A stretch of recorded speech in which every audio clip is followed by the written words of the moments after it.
دا ورو سوال کړی دی چې ما د نن 9 کاله مخکې واده کړی دی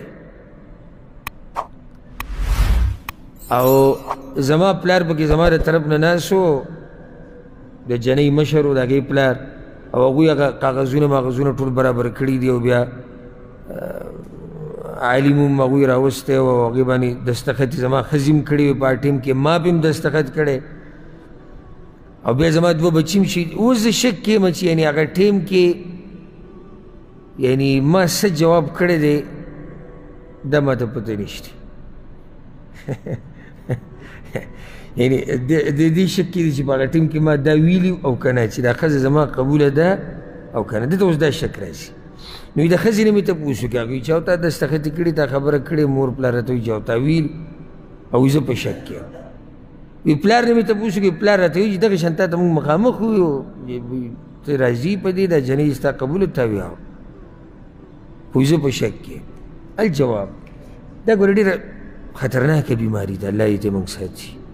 دا شک او وسوسه نه یعنې دا اوس وګورو 9 کاله پخوانۍ قصه ده د ژوند یې څومره تنګ کړی دی او زموږ خوا ته راځي داسې بیماران والله راغلي دي بعض داسې یعنې داسې په ژړا شي راته لکه ماشوم چې ژاړي.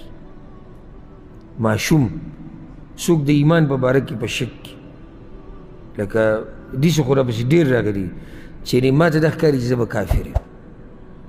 ولې ځکه چې ما نه هلته دا کار شو هلته دا شو بس زه به کافر یم زه به مسلمان نه یم.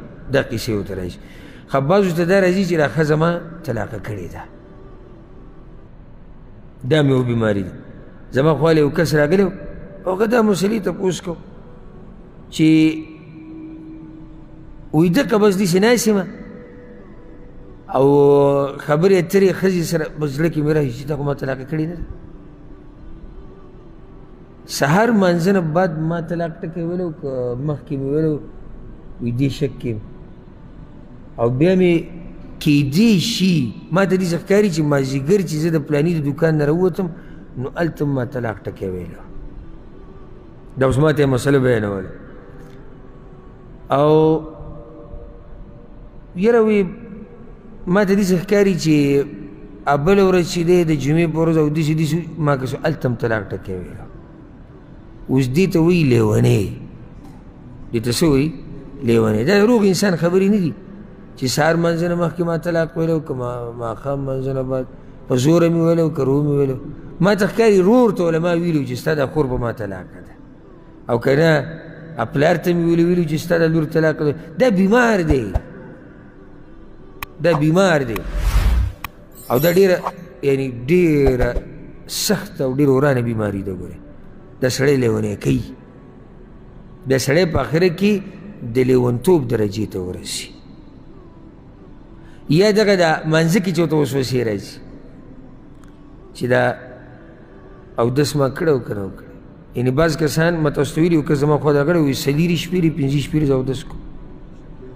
شکیان دي چې را لاس ګوته ما نه ووینځلې بیا روان شي چې راش مسه که ما نه و کړې ښه مسه چې ما کوله نو پوره مې لاس نه و تو کړي شاته کیدای شي شاته یې څه پاتې بیا را او بیا او بیا او بیا دا لوی مرض دی. دغه شان په منځه کې ولاړ یې تاسو سبحان رب العلی ویلي که نه دي ویلي تاسو سبحان رب العظیم ویلي او که نه دي ویلي په دقه شکونو کې مونځ پې ګډوډ کړي ژوند پې ګډوډ کړي د ښځې سره هغه ژوند وله ټول ګډوډ کړي. نو الله یې داسې بیماریانو نه موږ ساتي او څوک چې پکې اخته دي الله یې هغوی له شفا ورکړي. نه دې ورور ته موږ دا وایو چې ستا واده بلکل صحیح دی. وایي تجدید وکړم د نکاح بیا نه تجدید ته څه ضرورت دی بیا ولې نکاح تازه کیسې چل او پلار راته وایي چې داسې شوي دي او مولوي صاحب پکې ناست و. نو عامه خبره دا مشهوره ده چې مولوي صاحب راغی ستا پلار ناست و جنۍ پلار ناست نو دې کې خلک څه کوي کنځلي کوي څه کوي دغه ټایم کې خو دغه مشهورې خبرې کېږي نه خو هغه شوي دي که نه او دستخط چې دي کړی دی نه هغوی دستخط مې کړی وي خبر رانه هېره ده. اوس که خبر رایدی شي نو کېدای شي بیا دا وایي چې دستخط رانه هېر دی چې هغه به ما ګوره کړی و که نه ګوته به ما ګوره لګولي او که نه به چې دا دروازه دې په ځان باندې کوله وکړه نو ځان دې تباه و برباد کړو. نو دا دروازه د وسوسو دا دروازه په ځان باندې مه کوله.